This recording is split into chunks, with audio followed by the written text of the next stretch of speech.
The Watcher in the Shadows. Observer Reed stood motionless before the observation deck's colossal viewport, his three eyes locked on the blue sphere spinning quietly below.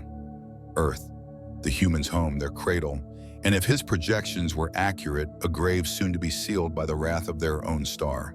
From his cloaked orbital station, Reed watched as civilization on the surface continued in blissful ignorance.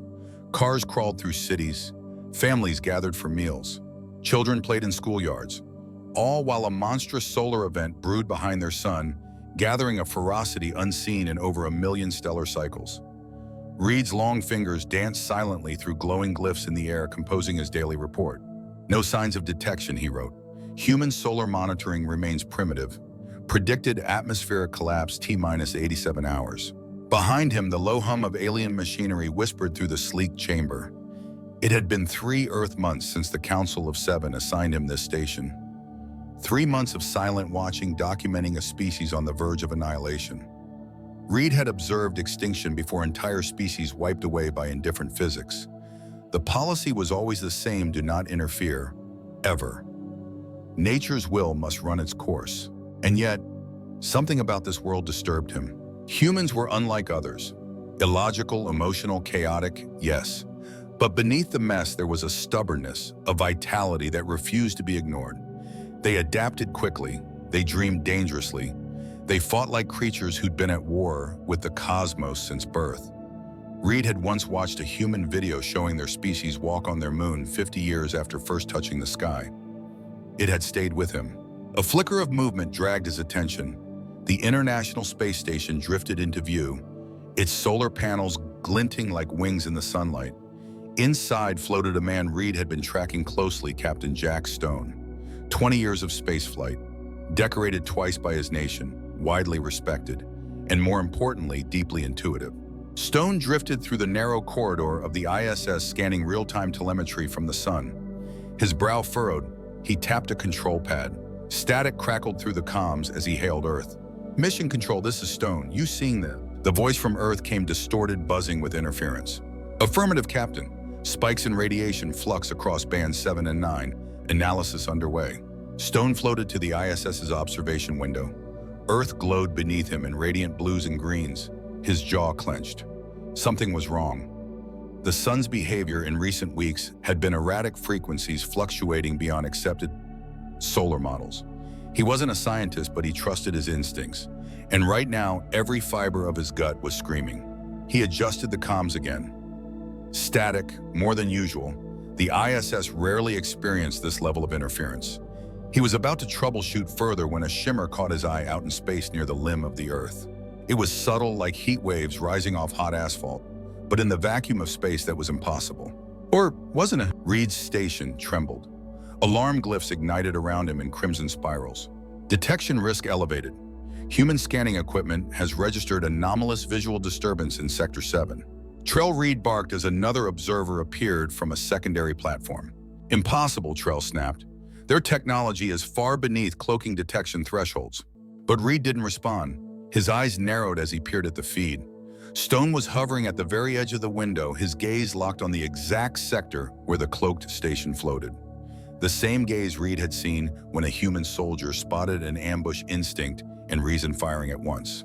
Down on Earth, a new figure entered the story. Dr. Anna Miller, director of Earth's Atmospheric Research Center, sat surrounded by data streams and coffee-stained papers. Her monitors flared with strange readings, energy surges, radiation spikes, magnetospheric disturbances. She leaned closer to the display. "Run it again," she told the system. The numbers didn't lie. Behind Earth's sun, something monstrous was moving. A coronal mass ejection of cataclysmic scale, enough to boil the ozone and tear the magnetic field apart.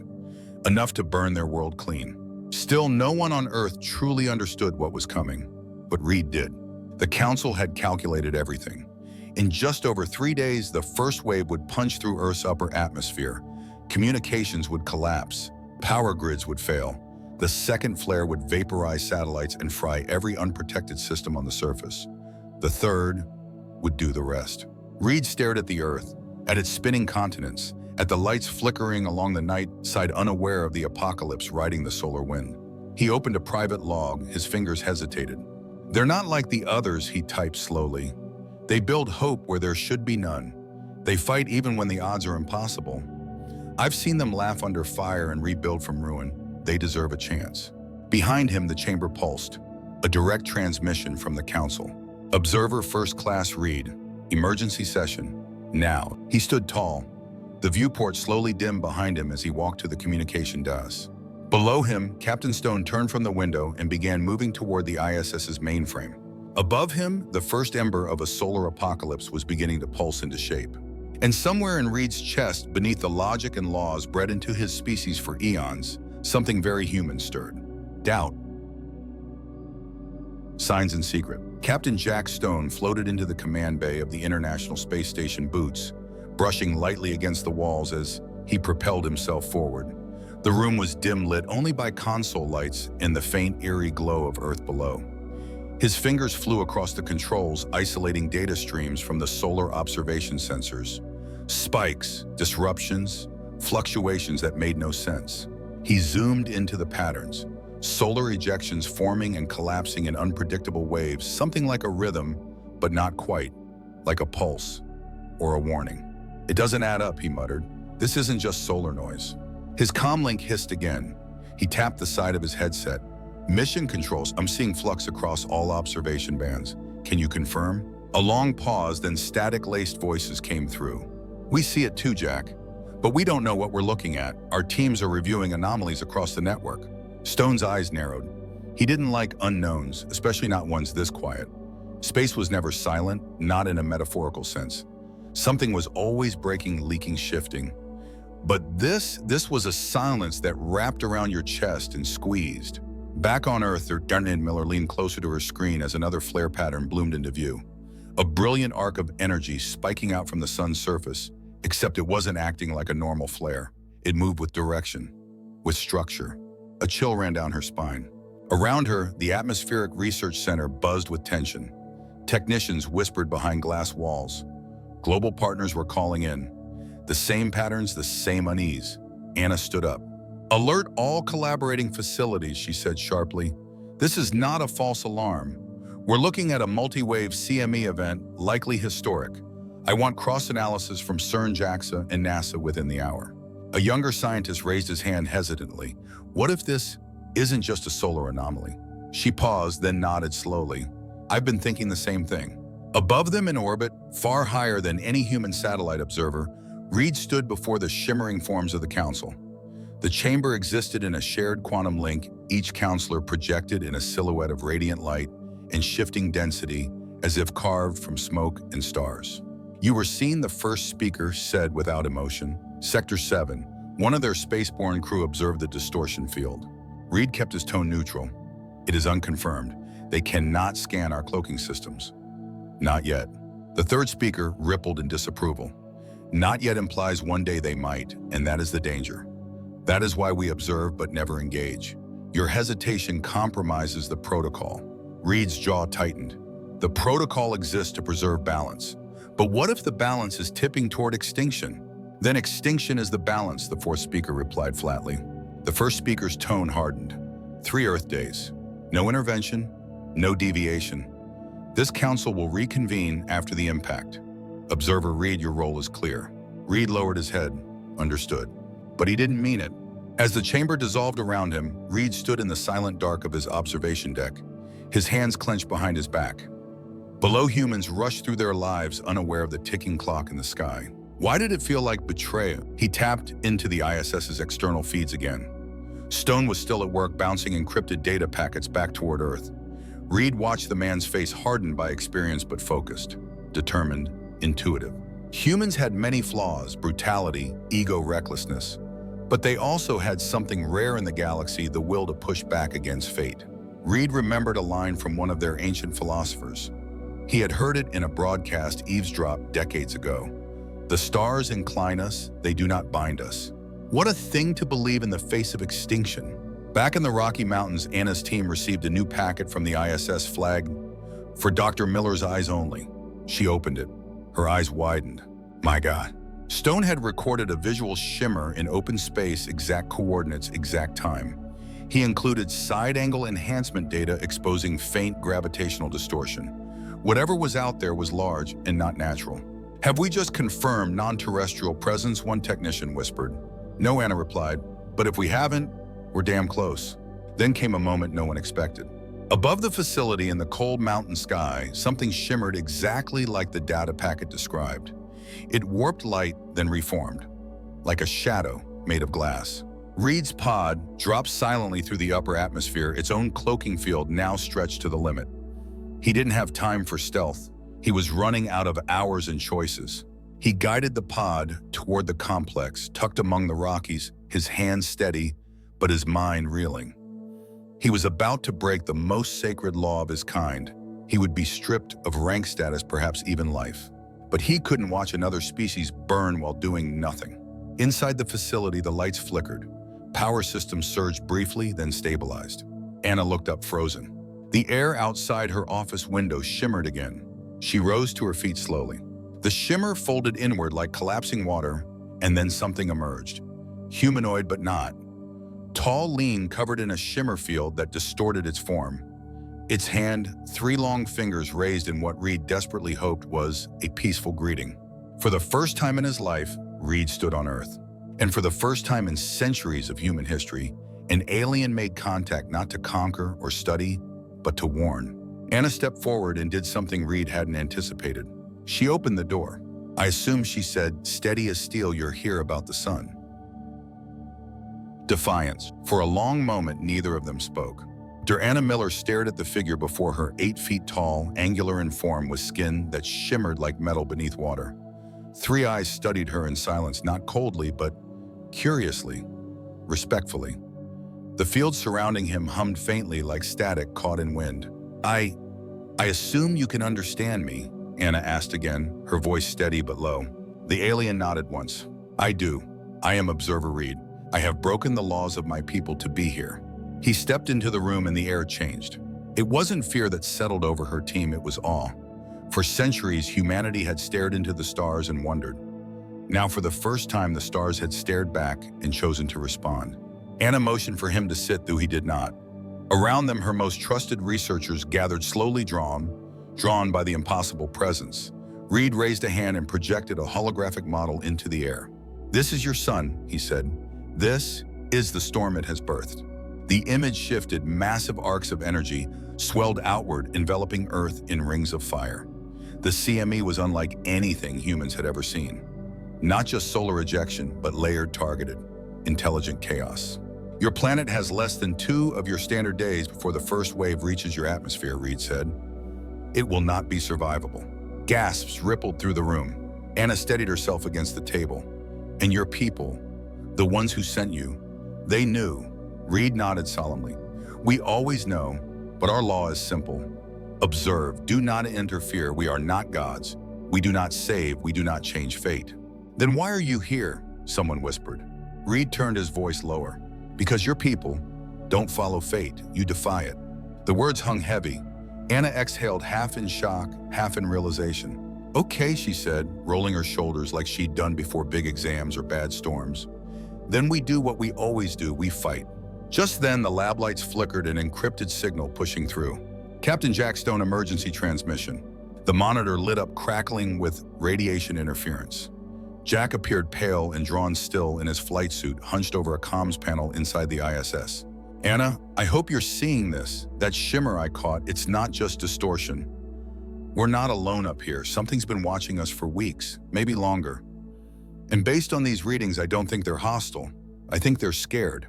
He coughed, wiped blood from his nose, and continued. If we're going to survive this, you're going to need help. Real help. Use this day to do whatever you can. And Anna, tell my wife, tell her I'm doing what I was meant to do. The feed cut. Anna turned back to Reed. You said it'll destroy the atmosphere. Is there a way to shield it? Reed hesitated.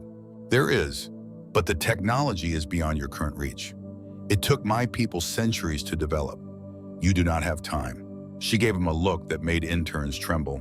Then you're going to show us how to improvise. Reed blinked his 3 eyes slowly.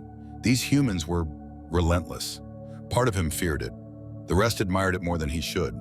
He activated another projection, massive planetary-scale shields deployed from ground-based generators syncing with Earth's magnetic field. A defense net.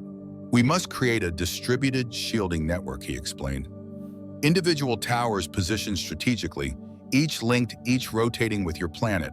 Think of it like catching fire with a net of wind. Anna grabbed a pen and began scribbling calculations on a tablet while barking to her team. Contact global research centers, NASA, ESA, CNSA, all of them.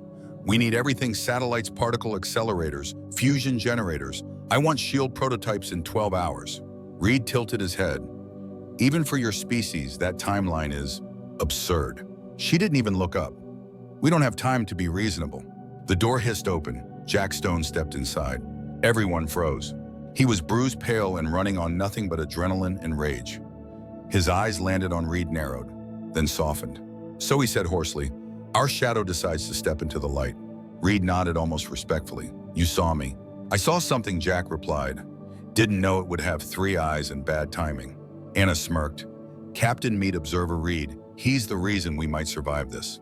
Jack crossed the room and offered a handshake. Reed looked at it for a second, then awkwardly mirrored the gesture. Their hands met. First contact. Not by war or fear, but by alliance. In the skies above, the sun pulsed again, brighter, angrier. The storm was accelerating. Back in orbit, high above them, all the Council's communication channel roared to life inside Reed's mind. "You have violated our most sacred law," the first speaker thundered. "Your presence has been detected. You are to return immediately for trial." Anna glanced at Reed, seeing the shift in his posture. "What are they saying?" Reed reached up, removed the glowing communicator from his temple, and crushed it in his hand. "They're saying I have to stop. I'm saying not today." He turned back to the holographic model. "The race begins now." The plan. The lab transformed into a war room. Holograms hovered over every workstation. Data streams, energy readings, global weather models, all feeding into a single objective: save the planet. Reed moved among the humans, guiding them through concepts that had never existed in their sciences. His calm, analytical voice became the eye of the storm. Anna, meanwhile, was the fire, directing, pushing, questioning every assumption, like lives depended on it, because they did. Jack Stone stood at the center table, arms crossed, watching it all unfold. "So let me get this straight," he said. "We're building a net to catch a solar nuke using alien science, global teamwork, and zero sleep." Anna looked up from her notes. "Pretty much." Jack grunted. "Hell yeah, just wanted to make sure it was crazy enough to be ours." Reed projected the current model. "We will construct planetary shield towers at key rotational points. As the Earth spins, each tower activates in sequence, forming a rolling barrier against the solar flares. It won't cover the whole planet at once, but it doesn't have to, just the part facing the sun." Anna leaned in. "And what powers these towers?" Reed hesitated. "That is the issue. Your power grid cannot sustain it. My people use singularity cores, miniature black holes. Your world lacks the capacity for such containment." Silence. Then Jack straightened, lighting up. "Then we use the flare." Reed blinked. "Use it." "Yeah," Jack continued. "All that raw energy, if we can harness it, redirect it into the shield network, we let the enemy power our defense." Anna's eyes widened. "A dynamic absorption relay. Like a solar sail, but reversed. We don't block the flare, we bend it." Reed's 3 eyes widened in unison. "It is a crude concept, but elegant, ingenious." Anna smirked. "You'll find we specialize in crude brilliance." Before Reed could respond, his body stiffened. The air shimmered behind him. A pulse of red light blinked from his belt communicator, then flared. The Council had found him. Their voice echoed through the lab, piped through the communicator's projection systems in their ethereal musical language. The words translated in real time. "Observer Reed, you have violated Law 1. Return immediately. Your interference has contaminated this extinction cycle." The room went still. Anna stepped forward, fists clenched. "He's trying to stop a genocide." "We do not interfere," the voice replied coldly. "To save one species is to doom another. We are watchers, not gods." Reed stared at the image, the face of the first speaker forming from shifting strands of light. "Then you've already failed," he said. "Because these humans, they're more than numbers on a galactic chart. They're builders, fighters, survivors." The projection intensified the room, trembling with power. "You are stripped of your observer status. You are to be returned for trial and memory erasure. Immediately." Reed turned to Anna, then Jack. "I can delay them, but they'll come." Jack cracked his knuckles. "Let them." Anna tossed her tablet aside. "We've got work to do." With the Council's threat looming, the facility went into overdrive. Emergency lines buzzed with global calls, research stations from every continent, volunteering manpower, materials, and data. Engineers in Berlin, quantum physicists in Tokyo, hackers in Mumbai, farmers in Kansas welding steel frames. The world had never moved this fast because it never had to. And still, it wasn't enough. Anna slammed her palm onto the desk. We can't build fast enough. There are too many towers, too little time. Jack raised a hand. What about the ISS? Everyone turned.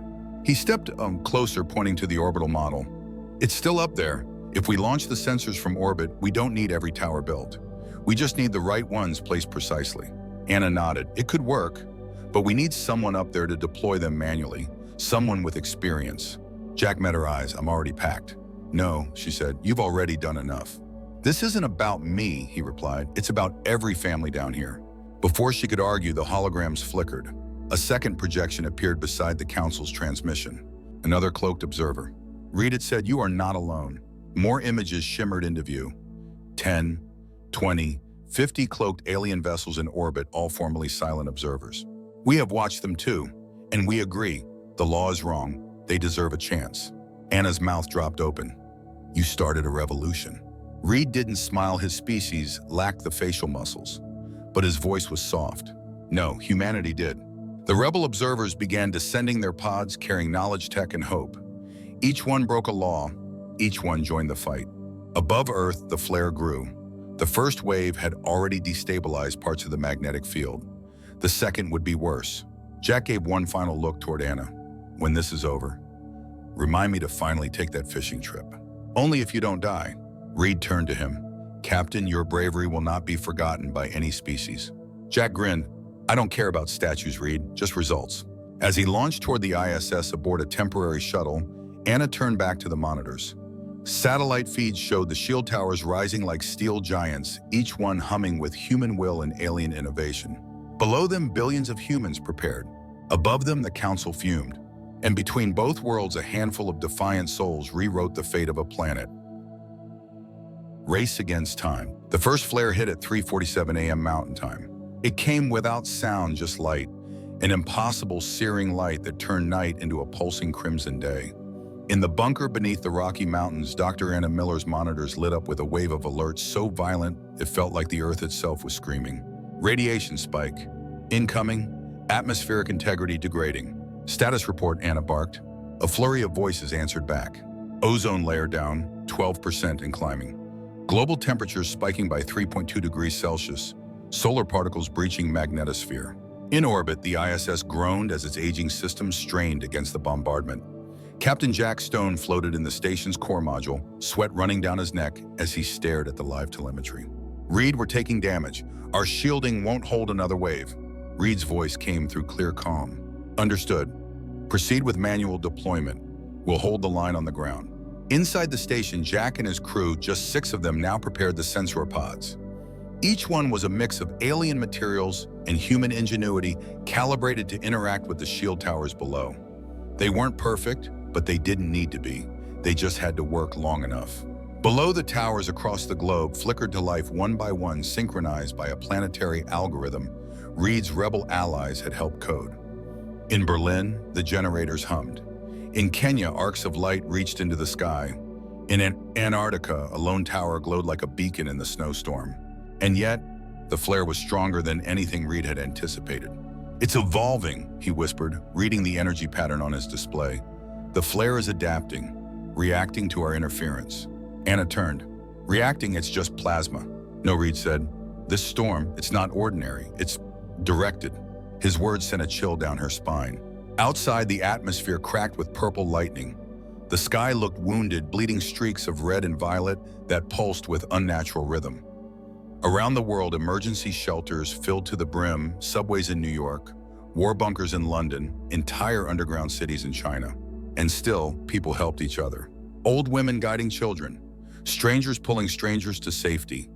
Even in chaos, humanity refused to break. Back in orbit, Jack's voice came through the channel, static riddled and strained. First, sensor deployed. Repeat, first pod launched. He watched it drift from the ISS and ignite its microthrusters, heading toward its designated sink point in the upper stratosphere. 1 down, 5 to go. His hands trembled. Radiation levels were off the charts. His crew was pale, exhausted, but focused. No one had hesitated. No one had asked to go home. Next one, he ordered. Let's move. In the lab, Reed monitored the integration rate. Shield integrity holding at 68%. Begin frequency modulation matched the flare's spectrum. Redirect instead of resist. Anna and her team adjusted the generators accordingly. The towers pulsed in new wavelengths, not just blocking the flare, but shaping it, channeling its energy through controlled discharge loops. It's working, someone gasped, field degradation slowing, but it was still not enough. Second flare approaching, another voice shouted, faster than expected. Anna's heart dropped. Already, Reed stood, eyes narrowing. They're testing us, seeing if we can adapt. If we're worthy. Jack's voice cut through again. Second sensor placed, third pod en route. 2 of his crew were already collapsed unconscious from radiation exposure. Their suits had held, just barely. Back on the ground, Anna clenched her fists. We can't keep this up. Yes, we can, Reed said firmly, because we must. Suddenly, a new alert flashed on every screen. Council ship detected.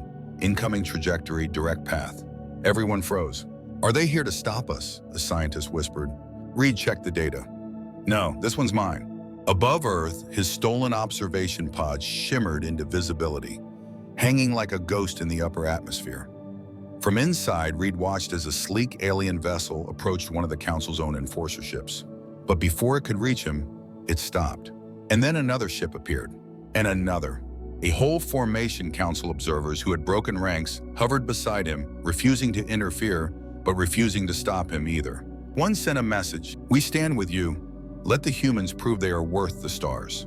Reed transmitted one last data burst to Earth crammed with emergency protocols and power optimizations, then turned his ship toward the oncoming Council vessel. I'll draw them off, he said. Buy you time. Anna's voice broke through. Reed, don't. You gave me something, Dr. Miller. A reason. I won't waste it. His pod surged forward, engines blazing as he led the enemy away. Back on the ISS, Jack deployed the 3rd and 4th pods, his vision blurring, suit integrity dropping. He no longer felt his hands. His crew barely spoke now, just movements, nods, silent courage. Captain Anna's voice came softly through the comm.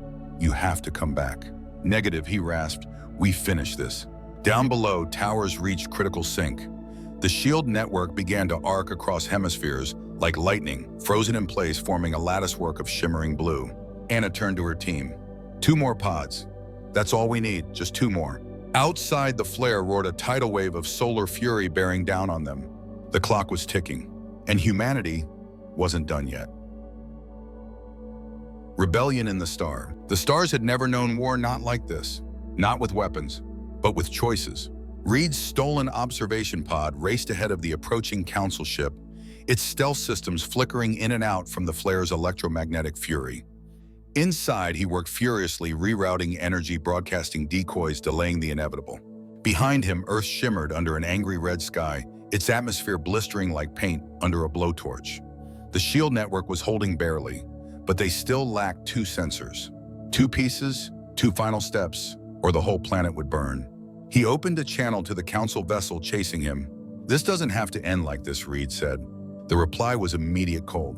You are in violation of Law 1. Surrender and your essence will be preserved. Preserved after watching billions die. Is that what you tell yourselves, and now that it's preservation? No answer. Reed's ship jolted as a tractor beam attempted to lock on. He dove hard to port engines flaring blue against the void. But more ships were closing in. 3, 5, 9. Too many, he muttered. I can't outrun them all. Then something happened that made even his triple heart skip. Dozens of cloaked ships around Earth, uncloaked. Each one shimmering with Council design but broadcasting something different. Not silence, not neutrality, solidarity. You're not alone, came the first message. We see them now too, said a second. We stand with Reed, a third declared. The law is broken, not us. One by one, rogue observers from across the galaxy, sentinels, who had spent eons watching worlds fall, chose this moment to act. They formed a protective barrier around Earth. Their vessels, once passive, now blazed with repurposed technology aimed not to kill, but to shield. Even the Council ships hesitated. And in that hesitation, humanity found time. Below in the Earth facility, Anna and her team received a flood of encrypted data from the rebel fleet. Each burst contained knowledge, structural tolerances, frequency, syncs, adaptive modulation patterns. Everything needed to bring the shield network online at full strength. This solves our power bottleneck, one of the engineers cried out. We can rewrite the relay arrays in real time. The lab exploded into action. In the bunker's control room, Anna wiped sweat from her brow, eyes darting between global feeds. Shield towers in Africa were now synchronizing with those in Asia and Europe, forming a rolling cascade of electromagnetic deflection like a planetary heartbeat. Sensor integrity at 80%, a voice called. Flare intensity is peaking. But still, 2 sensors remained. And above them on the ISS, Captain Jack Stone and his team were dying. Inside the ISS, it smelled like burnt metal and ozone. The crew was down to 4. 2 were unresponsive, their bodies secured in containment chambers. Radiation levels were far beyond safe thresholds. Jack's own vitals were crashing, but his hands kept moving. 1 more sensor deployed. 5th pod away, he whispered, barely audible. The screen confirmed it, trajectory aligned, signal strong. Then through the cracked viewport, he saw a glint. Another pod, descending from the sky like a comet, glowing blue at the seams. What the hell? A transmission came through, voice both familiar and alien. Captain Stone, this is Reed, you're not alone. Outside the ISS, Reed's pod docked with the emergency bay. Inside, he carried the final sensor, recalibrated, re-engineered, and powered by energy too unstable for human hands. Your people brought us to this moment, Reed said as he floated into the station. Let me help you finish it. Jack smiled weakly. Be my guest. I'm running on fumes. Together, human and alien installed the last device, the air around them humming with radiation and pressure. Reed's skin shimmered. Jack's gloves tore, but they worked silently side by side. Back on Earth, Anna's team watched the final data burst come in. 6th sensor, online shield network, reaching full global sync, energy surge incoming. Above the planet, the entire shield lattice ignited a spiderweb of light wrapping around Earth's upper atmosphere. Towers pulsed, relays glowed. The whole world seemed to pulse with electric life. Reed's voice came across the comms. The shield is ready, redirect the flare. Anna didn't hesitate. Her fingers danced across the console. Above them, the flare hit the outer edge of the planet's magnetosphere, and instead of burning through it, twisted, bent, redirected around the new barrier like a river around a rock. Shield at 70%, holding stay. The control room erupted in cheers, but Anna didn't celebrate. Not yet. Where's Jack? Reed's voice was quiet. Unconscious, but alive. I'm bringing him home. Outside the station, Earth looked different. Still battered, still bleeding atmosphere, but alive. The council ships floated quietly, now uncertain. Their law had been defied and proven wrong. A final broadcast came from their fleet. The first speaker's voice filled every frequency. You have divided our people, but perhaps also evolved them. The law ends today. Let those who wish to help, help. Around the world, rebel observers descended dozens, then hundreds. They brought tech, medical support, data, hope. They weren't hiding anymore. In the bunker, Anna sat down for the first time in days. She exhaled, her hands shook. Jack was alive. Reed was free. And humanity had inspired a galactic revolution, not by force, but by the simple, defiant act of not giving up. The final flare, it began as a ripple, not in the oceans, but in space. A deep, low-frequency pulse that swept across the void like the groan of a waking god. Every system monitoring the sun, from human satellites to rebel observer pods, lit up simultaneously. The final flare had been born, and it was monstrous. The readings were off the charts before the wave even formed. It wasn't just a coronal mass ejection. It was an eruption of stellar rage spanning half the sun's surface, pushing matter faster than the laws of physics should have allowed. In the control bunker, Dr. Anna Miller stood frozen, her eyes wide as the flare expanded on the display. "This is it," she whispered. A voice answered through the intercom, raspy and raw. "Looks like I woke up just in time." Captain Jack Stone lay on a stretcher in the medbay, pale and hooked up to emergency IVs, but alive. Reed sat beside him, monitoring his vitals while simultaneously interfacing with the orbital shield systems. "You should be resting," Anna said through the screen. Jack managed a crooked grin. "And missed the end of the world? Nah, it won't be the end," she said. "Not today." Above Earth, the sky began to warp. Colors bled together, violet red, ultraviolet white hot. A growing roar echoed through the magnetosphere, not a sound, but a sensation like standing inside the throat of a storm. People around the world felt it. In bunkers beneath cities and deep caves, in repurposed subways, in reinforced shelters, humanity waited. They huddled together, watching screens, holding loved ones, whispering prayers, or staying silent, teeth clenched and fists tight. Some cried, some sang, some just stared at the skies. The flare would hit in 10 minutes. In the command center, Anna's team moved like a machine. Shield generators synchronized relay nodes responding across all continents. Peak atmospheric redirection cycle engaged. The global network pulsed in rhythm, the shield towers glowing brighter and brighter as they drew energy not just from human fusion cores, but from the very solar particles that threatened them. Reed stared at the energy matrix unfolding before him. "They've done it," he murmured.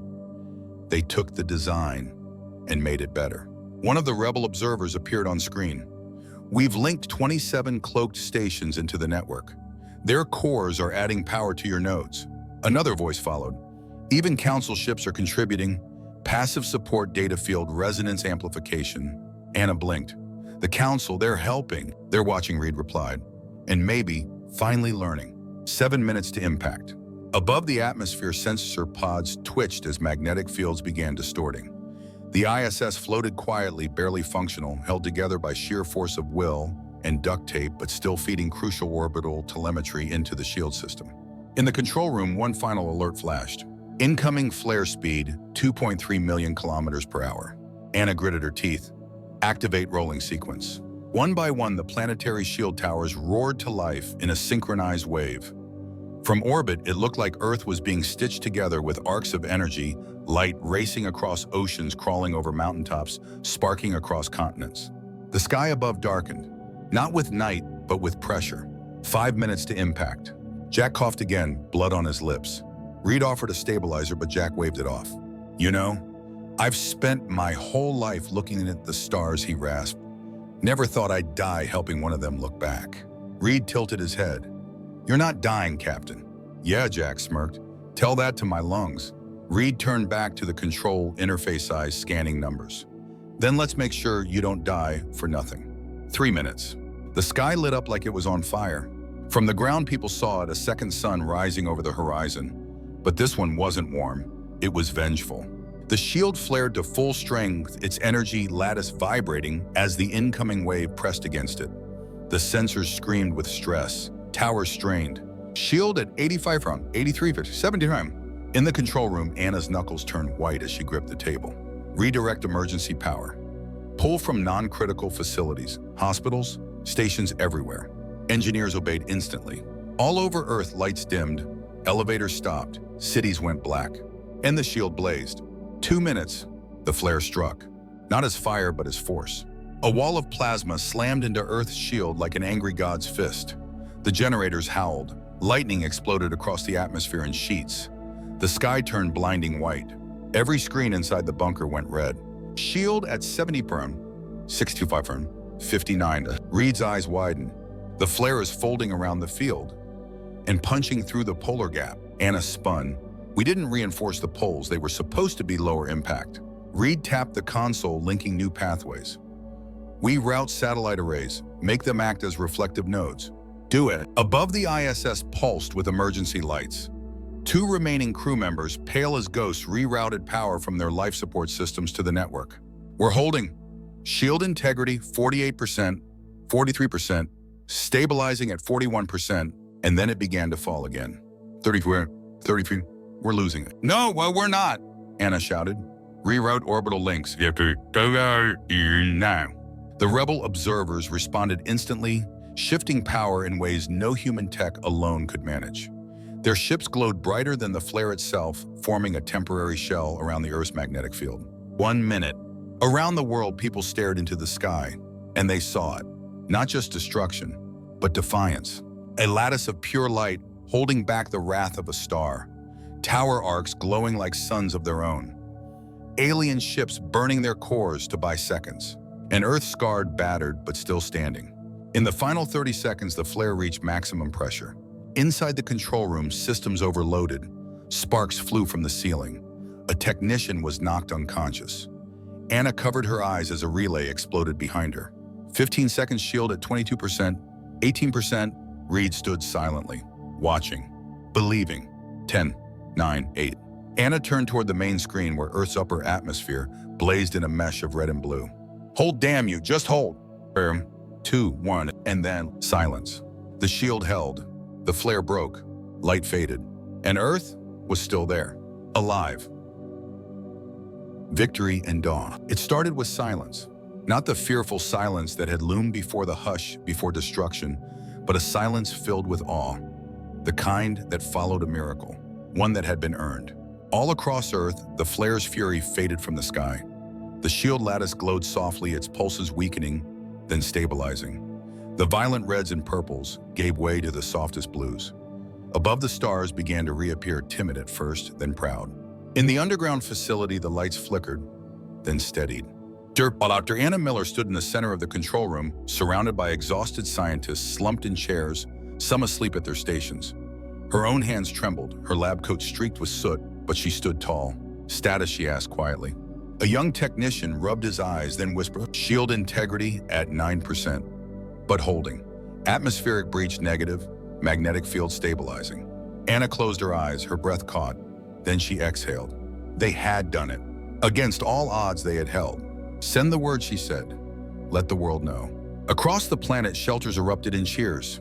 In New York, people cried in the darkened subway tunnels, hugging strangers. In London, families emerged from bunkers into the morning mist, whispering prayers into the wind. In Nairobi, children pointed at the sky as the towers powered down, glowing like sleeping giants. The alien ships, once hidden, now floated openly in the sky, no longer cloaked, no longer strangers. Their presence was no longer a threat. It was a promise. In the Rocky Mountain facility's medical bay, Captain Jack Stone stirred. One eye swollen shut, lungs ragged, skin marked with radiation burns, but alive. Reed sat beside him, silent as ever. Jack cracked a smile. We dead yet? Reed shook his head. Quite the opposite. Jack looked toward the window where the early light of dawn broke across the snow-covered peaks. Damn, he whispered. That's the best sunrise I've ever seen. Above the Earth in orbit, the Council fleet remained still. They had watched every moment, every decision, every sacrifice. Their first speaker's voice cut across galactic frequencies. On this day, we witnessed what we deemed impossible. A primitive species faced extinction and did not yield. The message was broadcast to every observer, every outpost, every world once told not to interfere. The voice was no longer cold. It carried respect. The law of non-interference is hereby amended. From this day forward, those who choose to act in defense of life shall not be punished but honored. And then Earth shall be recognized as a sovereign member of the Galactic Collective. In the Rocky Mountain facility, the room exploded into applause. Anna could only laugh, tired, relieved, joyous. Reed turned to her. They've asked me to be your ambassador. If you will have me. She raised an eyebrow. You mean we get to keep you? Reed tilted his head. I have learned more in 4 days with humans than in 4 centuries of observation. You innovate in desperation. You unify under fire. You inspire. Jack coughed behind them. Told you, we're irresistible. 3 weeks later, Earth began to heal. The skies were different now, tinted raw but clearing. The towers stood as monuments of cooperation, their alien cores humming with dormant power waiting. The flare had left its scars, but the planet had endured. Global broadcasts filled with stories not of panic, but of people. The subway worker in Tokyo who saved hundreds. The teen in Brazil who reprogrammed a sensor array with a second-hand laptop.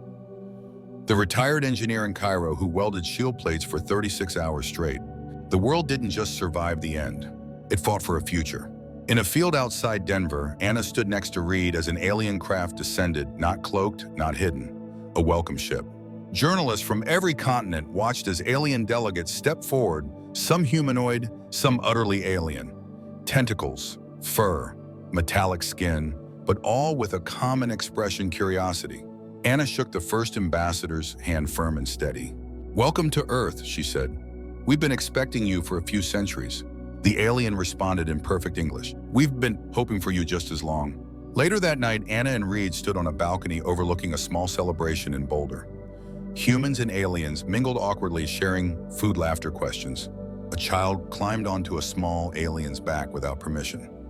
No one got mad. Jack sat nearby in a wheelchair draped in blankets, sipping something that looked suspiciously like whiskey. Still think we're not ready for first contact, he called. Reed didn't answer immediately. He looked at Anna, at Jack, at the dancing, the lights, the joy, the grit. Then he answered, "You weren't ready for contact. You were ready to lead it." Anna smiled. "That's dangerously close to a compliment."